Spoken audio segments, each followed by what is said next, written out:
reason I emphasize the fat, because it's detrimental, low fat is detrimental to everyone, as we've already explained.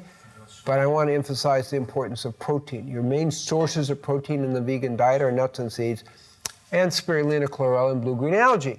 And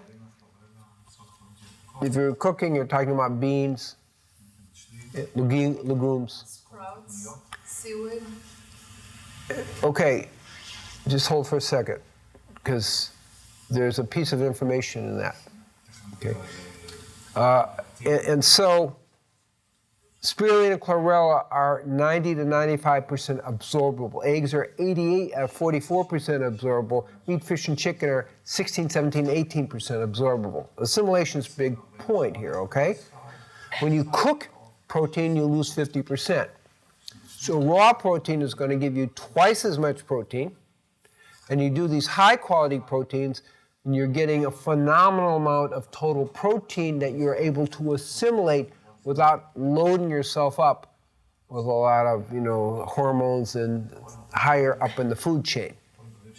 So this is the key, why you can be very successful on a vegan diet with these protein concentrates. So was that true, 100 years ago? Well, if you're a Mayan Indian or, Africa where you had lots of spirulina, yeah, it was. But now these things are available to everybody. Now, the myth about sprouts.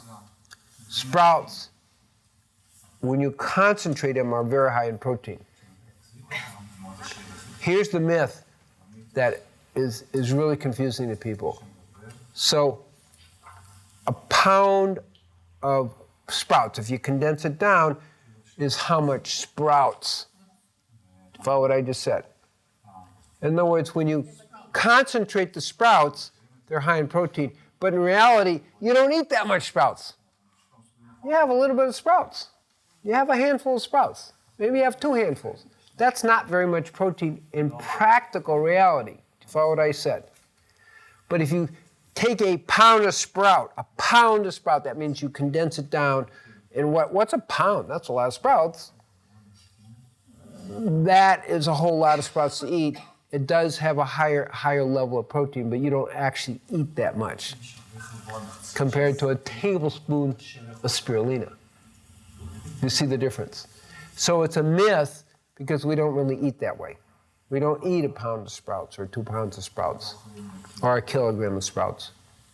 So we don't really get much protein from sprouts, even though it's high in protein relatively. You have to eat a whole lot to get that protein. And that's not what people do. How much spirulina or chlorella would you need to eat to get Not much. I find that people need, at the most, the very super fast actors, 2 tablespoons per meal. Other people need 1 tablespoon per meal. Personally, I do really fine. I don't have any. I just have blue-green algae. Because I'm a person that gets around 10% protein need. So if I need 25% protein need, then I recommend 2 tablespoons 3 times a day. Roughly speaking, that's what I've seen clinically. It's not a whole lot, but it's high concentrated protein that's highly assimilated. You can't compare ounces and tablespoons. We're talking about high-powered, high-concentrated, 95% assimilated versus 16% assimilated.